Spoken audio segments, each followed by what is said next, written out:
So in this video we're going to discuss what planet Mercury represents and does in astrology and Vedic astrology. The meanings are the same in both systems. Mercury is considered the prince in astrology. He's young, he's joyful, he loves to just party and have fun, but at the same time he takes care of business when the king has asked him to take care of business. So if Sun is the king, Mercury is the son of the planet Sun in astrology. So obviously he's like a player. He's like a little prince, going after women, just, being a complete playboy. But when the king asks him to go to another kingdom and do business, he's there. He's there with a horse and sword. He's there to take care of business. And this is why Mercury represents business dealings, as well as communication. Because in order to swindle the ladies and to sweep them off their feet, you have to have a good communication with them. You have to be a charmer. So Mercury also represents communication, media in the new era, any sort of writing, because Mercury represents our hands, and writing is done by hand or by typing, at least for now. So this is basic history and detail of Mercury. But what does Mercury really represent in Vedic astrology or in astrology? In astrology, Mercury represents our intelligence. Now, most people think that Mercury represents the mind. That is wrong. That is by the moon. Moon represents the mind, and moon does not represent our intelligence. Moon is the way we think, the way we analyze a problem. So if somebody gave me a problem, what will I think of that problem is by moon. Now my ability to solve that problem, it depends on my Mercury and its position, whether it's in a good condition or bad condition.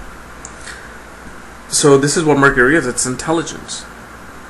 And Mercury is a planet that is should be more feared than Saturn, Mars, or North Node of the Moon, or Rahu and Ketu, because Mercury and Venus are the signifactor of everyday life.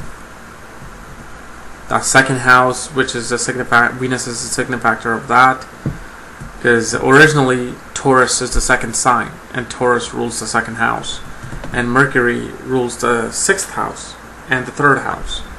So if these two planets are damaged in astrology, in an astrological chart, you're going to have much harder time than you having a badly placed Saturn or badly placed Jupiter or your North Node of the moon, like Rahu and Ketu. Because those are more of like long-term, not long-term, but more of like broader situations. But Mercury and Venus are ruling your everyday life. Like the third house, communication with the siblings, communication with people around you, your neighbors, your short distance travels. And sixth house represents the work life, the enemies at the work, your everyday enemies, and how you deal with them, and how easily they can cut your head off, or how easily you can cut their head off. That's all represented by these two planets. So when people think that, oh my God, my Saturn is badly placed, what am I going to do? I'm screwed. Well, you better look at your Mercury and Venus first before any other planet. Also, they say Mercury is delineated in Pisces and it's excelled in Virgo, because Mercury is more solid in Virgo. It's able to think logically, because that's what it is. It's intelligence. It needs to have the logical thinking, where Pisces is just like a dreamy person. This is where Moon or Venus will do well. They're more like romantic and dreamy and homely and subdued kind of people or personality, which is represented by the sign. So Mercury there is just like agitated. It doesn't want to be in a dreamy situation. It wants to be there in the battle. It wants to like go there and swing the sword and win some battles. He's all about work. So this is where Mercury is. This is why it's delineated, and it's excels in Virgo. But being in Pisces is not as bad for Mercury as being in Scorpio. Mercury and Venus, like Venus is excelled in Pisces, delineated in Virgo, opposite of Mercury. But if Venus is delineated in Virgo, it doesn't really damages the Venus as much versus when Venus is in Scorpio. Practically any planet in Scorpio doesn't do too well, because unless you're thinking of becoming a writer or a mystic or somebody who like a magician, then it's helpful. But if you're just an accountant or a regular person, you having Mercury and Venus in Scorpio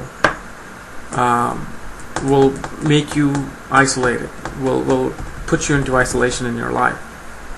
And that too can nullify it depending on the position of moon. But Mercury is not as bad in Pisces, even though it is, but it's worse in Scorpio. So remember that.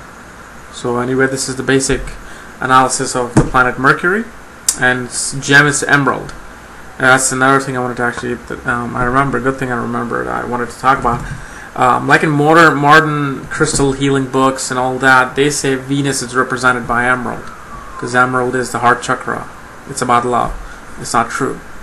The chemical compounds of emerald are the compounds that attracts the invisible rays of Mercury. They're the one that activate this heart chakra, and through this gem the chakra is activated, and that chakra starts getting the signal of the Mercury within the body. So it's not Venus represented by emerald, it is Mercury represented by emerald, and it should be worn in the pinky finger or this ring finger. And obviously Venus is represented by the stone diamond, and the white opal, the white sapphire, zircon, cubic zirconian. Even cubic zirconian works.